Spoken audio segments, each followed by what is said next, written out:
If you take the law of conservation of momentum, the momentum before the collision is equal to the after the collision in the absence of any external force. Now, if we take the example of the gun fired with a bullet, so this is the gun. The mass of the gun is capital M, and the velocity, recoil velocity of the gun is capital V, and if the bullet is having a small mass m and a small velocity v, denoted by small v. The velocity is very large, bullet's velocity is very large, but we are denoting it with a small v. So in this case, what is happening? The mass of the gun plus mass of the bullet, that is the P is equal to mass and the velocity. Capital M, this is the mass of the gun. Capital V, it is the velocity of the gun, that is also known as the recoil velocity of the gun, because when the bullet is being fired, the gun is kicking back. So that velocity is known as the recoil velocity. Then the small m is the mass of the bullet, and small e is the velocity of the bullet, and these two, in the absence of any external force, these must be equal to 0. Very easily we can calculate the recoil velocity of the gun, by which the gun is just kicking back when the bullet is being fired. Capital V is equal to minus small m into V upon capital M.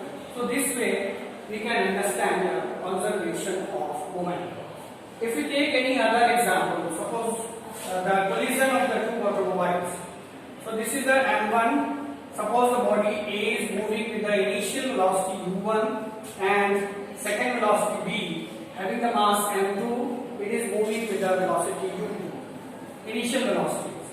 So what will be the momentum? As per the formula of the product of mass and velocity, the momentum of the body A is m1 into u1 plus the momentum of the body B is m2 into u2 is equal to the, after the collision, the velocities are being changed, not the mass. So after the collision, the velocities becomes v1 and v2, and the momentum of the body A is m1 into v1 and the momentum of the body B is m2 into v2. So as per the law of conservation of momentum, the momentum before the collision, it must be equal to the momentum after the collision, that means in the absence of any external force. In the similar way, the D portion is law of conservation of the angular momentum. Here it is the angular momentum. Angular momentum, that means the circular motion or the rotation motion is going on. So here the angular momentum is denoted by L. So dl upon dt is equal to 0, or we can say the angular momentum, L is what? L is the angular momentum. It is a notation of the angular momentum. Angular momentum is equal to constant. In the absence of torque, remember it, when we are talking about the rotational motion, that the force is converted, force is renamed as a torque. And torque is the force and the perpendicular distance.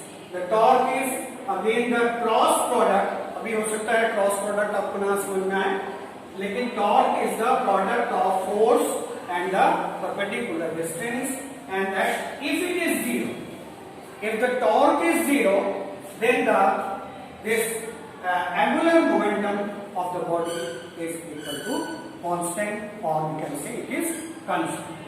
Now the E portion is in the fundamental laws of the universe.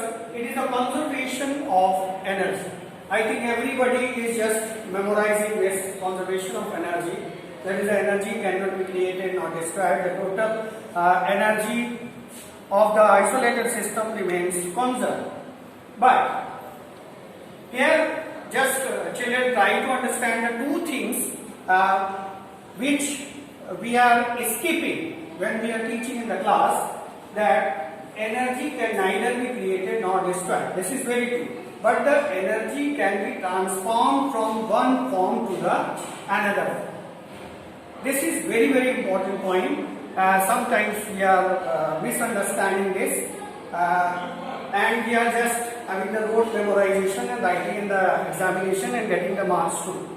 But this is true that the energy can neither be created nor destroyed. The total energy remains the constant. The total energy of the whole of the universe is constant. And secondly, the energy can be transformed from one form to another form. Suppose the electricity is there, then the electrical energy is converted in the form of kinetic energy, then your fan moves. So there are so many examples of the transformation. So remember children, and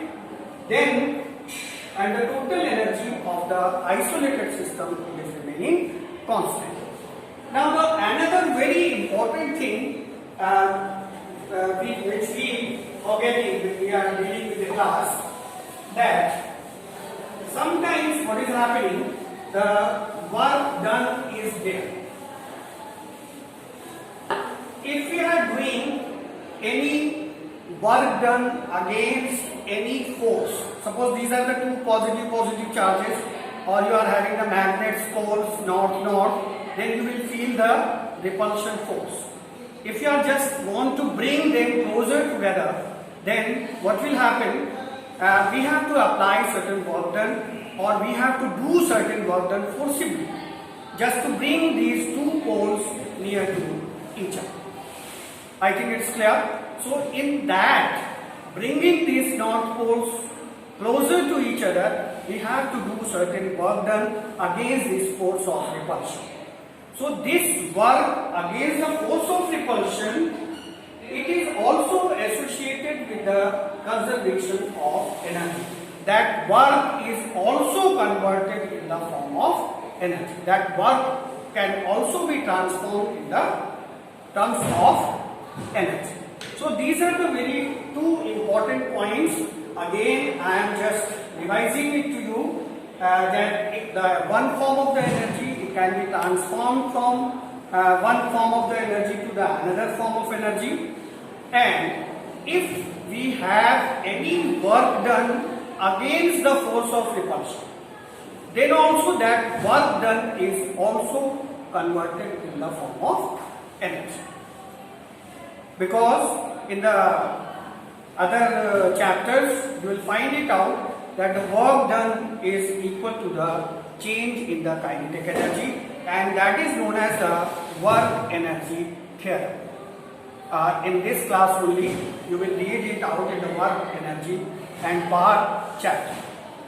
Now the F portion is, that is the unification of, that is called the unification of conservation of mass, conservation of mass and energy. Children, before the Einstein, we are assuming that we are having the two identities. One is the separate identity, that is the mass, and the second identity, that is the energy. These are the two different things. But when the Einstein invented this formula, E is equal to delta m into c square. Delta m is the mass defect,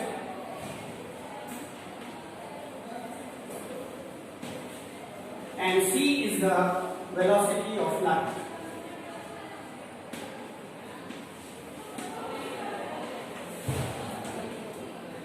Well known, e to 10 is for 8 meters per second. Okay, so this is called the unification of these two laws, that is the law of conservation of mass and the law of conservation of energy. That means if the energy is destroyed somewhere, it is not destroyed, that means it has been converted into any other form. But if the mass defect is there somewhere, then this mass defect is also converted in the form of energy. In the form of energy. If you see very good example of it, if the 1 kilogram mass defect is there, delta m, You'll be surprised to know that E is having the 1 kilogram into 3 into 10 raised to the power 8 square. That is a 9 into 10 raised to the power 16 joules of energy. That means if there is a defect of, if somewhere you are finding it out that 1 kilogram has been removed from somewhere, गायब हो गया है, disappear हो गया है mass, then what has happened actually?